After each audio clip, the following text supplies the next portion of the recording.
गुड़गांव नामक गांव में वासुदेव नाम का एक आदमी रहता था। वासुदेव गांव में दूध बेचने का काम करता था। वासुदेव के पड़ोस में उसका भाई चंदू रहता था और वो भी दूध बेचने का काम करता था। पता नहीं पिताजी ने चंदू को एक गाय क्यों दे दी। अगर उन्होंने ऐसा ना किया होता तो आज पूरे गांव में सिर्फ मैं ही दूध बेचता।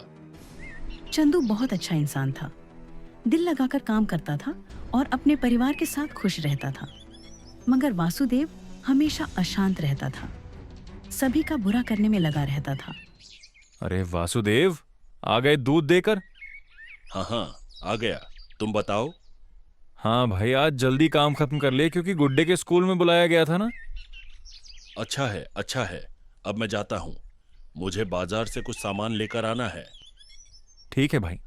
वासुदेव चंदू को बिल्कुल भी पसंद नहीं करता था। हमेशा पिताजी चंदू का ही पक्ष लेते थे, उसकी बढ़ाई करते थे। पता नहीं ऐसा क्या है इसमें, मुझे तो कुछ भी खास नहीं लगता। चंदू का सुखी और शांत जीवन वासुदेव से देखा नहीं जाता था।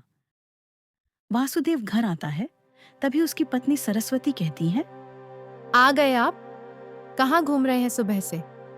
तुम काम बताओ ना, तुम्हें क्या मतलब मैं कहीं भी घूमूं?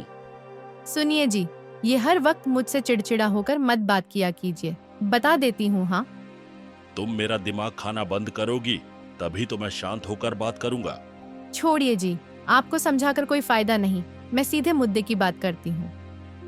हाँ, बोलो क्या बात है। धीरे धीरे बच्चे बड़े हो रहे हैं, इसलिए खर्च बढ़ता जा रहा है और आपकी आमदनी उतनी की उतनी है। ऐसे घर नहीं चल पाएगा। हाँ, तो क्या चाहती हो, मैं क्या करूं?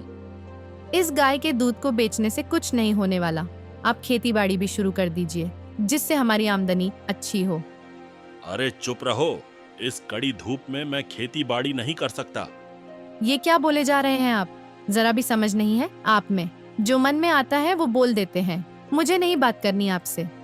सरस्वती गुस्सा होकर वहां से चली जाती है।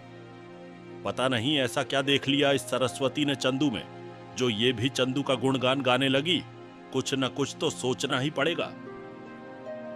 वासुदेव आमदनी बढ़ाने के बारे में सोचने लगता है। कोई तरीका नहीं मिल रहा जिससे आमदनी बढ़ जाए और मुझे खेत पर काम ना करना पड़े। वासुदेव गाय का दूध निकालता है और उसे लेकर सभी के घर देने जाता है। एक काम करता हूँ, जब दूध देने जाऊंगा तब सभी के घर से कुछ न कुछ चुरा लूंगा। वासुदेव ऐसा ही करता है। जिस भी ग्राहक के घर दूध देने जाता, कुछ ना कुछ चोरी कर लेता और बेच देता। लेकिन इस काम से भी खास पैसे नहीं मिलते थे। इन छोटे मोटे सामानों को बेचकर 100-250 मिल पाते हैं। इसमें क्या होगा, कुछ बड़ा सोचना होगा। सभी को दूध देकर जब वासुदेव घर वापस आ रहा था, तभी उसकी नजर चंदू पर पड़ती है। चंदू एक ग्राहक को दूध दे रहा था।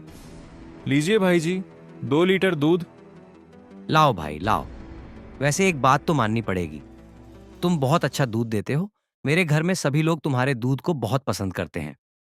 भाई बस मिलावट वाला काम मैं नहीं करता, बाकी तो मेरी गाय अच्छी है ही। समझ लीजिए पिताजी का आशीर्वाद है।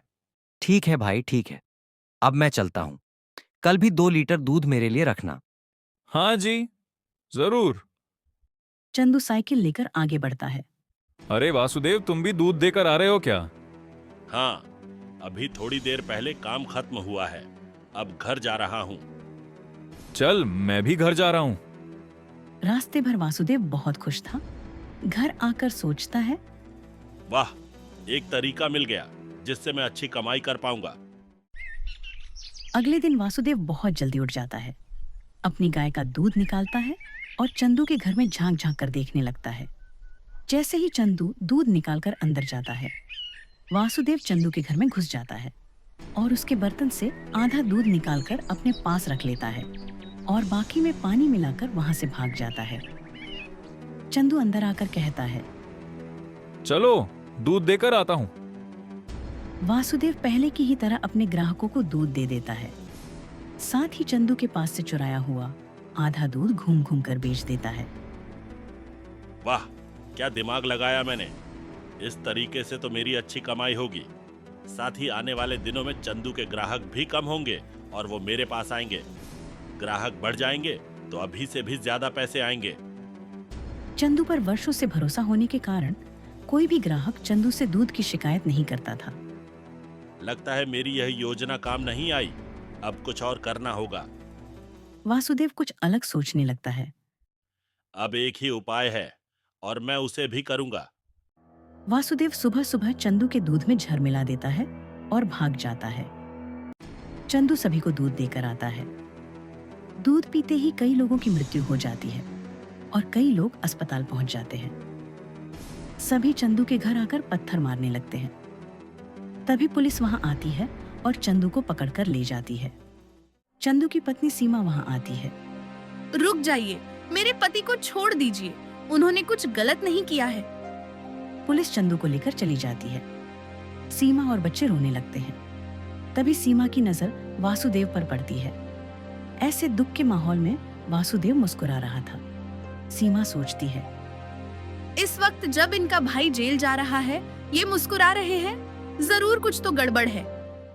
सीमा वासुदेव पर नजर रखने लगती है। चंदू के जेल जाते ही वासुदेव पूरे गांव में अकेला दूध बेचने वाला बन जाता है। सभी उससे ही दूध लेना शुरू कर देते हैं। वाह, मजा आ गया। चंदू जेल में पड़ा है और मैं यहाँ दुगुनी कमाई कर रहा हूँ। आजकल वासुदेव बहुत खुश नजर आता था और रोज पैसे गिना करता था। अब बोलो सरस्वती, क्या बोलना चाहती हो? देखो तो जरा कितनी कमाई हो रही है। हाँ जी, ये तो कमाल हो गया। इतनी अच्छी कमाई हो रही है, इसी खुशी में क्या मैं मायके से होकर आऊं? हाँ हाँ, क्यों नहीं, जाओ, मैं बहुत खुश हूँ। जहाँ घूमना चाहो वहाँ घूम कर आओ। ये लो पैसे रखो। सरस्वती मायके जाने से पहले सीमा के पास आती है। भाभी, मैं कुछ दिनों के लिए माँ के घर जा रही हूँ। तब तक आप इन्हें रोज रात का खाना दे दीजिएगा। सुबह का खाना पड़ोस वाली दिद्या दे देगी। अच्छा, ठीक है। रात के वक्त सीमा वासुदेव के लिए खाना लेकर आती है और देखती है कि वासुदेव नशे की हालत में है। अरे भाभी जी, आप यहाँ? हाँ, खाना देने आई हूँ। ओ, रख दीजिए। वैसे आपको तो चंदू की बहुत याद आती होगी। बेचारा गया जेल। और कौन भेजा उसे जेल? जी भाभी जी, सही सुना आपने। मैंने भेजा है उसे जेल। मैंने ही तो दूध में जहर मिला दिया था, जिस वजह से उसे जेल हुई। वैसे जब जेल से आए तो कहिएगा कि मैंने उसे बहुत याद किया। वासुदेव की बातें सुनकर सीमा हैरान रह जाती है। जब सीमा वहां से निकल रही थी तभी उसकी नजर एक बोतल पर पड़ती है। वह बोतल जहर की थी। अच्छा, तो यही जहर वासुदेव ने दूध में मिलाया था। गांव में कौन जहर बेचता है? मिलना पड़ेगा उससे। अगले दिन सीमा उस आदमी से मिलती है जो गांव में जहर बेचता था। इसके बाद वह सरपंच के पास पहुंचती है। सरपंच जी, मेरे पति बेगुनाह हैं। उन्हें फंसाया गया है। किसने फंसाया है, इसे आप सब गांव वालों को बुलाइए। सबके सामने ही सारी बात होगी। सभी गांव वालों को बुलाया जाता है। वासुदेव भी वहां आता है। सरपंच जी, मेरे पति को फंसाने वाला कोई और नहीं बल्कि वासुदेव जी हैं। यह सुनकर सभी हैरान रह जाते हैं। आइए भैया जी, यहाँ सबके सामने आइए और बताइए कि ये जहर की बोतल आपसे किसने खरीदी थी? जहर बेचने वाला कहता है, यह जहर की बोतल वासुदेव जी ने मुझसे खरीदी थी। जिस दिन इनसे जहर खरीदा, ठीक उसके अगले दिन गांव में यह हुआ था। वासुदेव बहुत डर जाता है। क्यों वासुदेव, क्या सच्चाई है? जरा सामने आकर बताओ। वासुदेव डरता हुआ आता है। माफ कर दीजिए सरपंच जी, जरा पैसों के लालच में मैंने यह सब किया। मैंने सोचा था इससे मेरी कमाई बहुत अच्छी होगी। अभी के अभी इसे जेल भेज दिया जाए, साथ ही चंदू को छोड़ दिया जाए। और हाँ, गांव में जहर बेचना बंद करो। आज के बाद अगर किसी ने ऐसा किया तो कड़ी से कड़ी सजा मिलेगी। वासुदेव को गिरफ्तार कर लिया जाता है और चंदू को छोड़ दिया जाता है। सभी गांव वाले चंदू से माफी मांगते हैं और वापस उसी से दूध लेना शुरू कर देते हैं।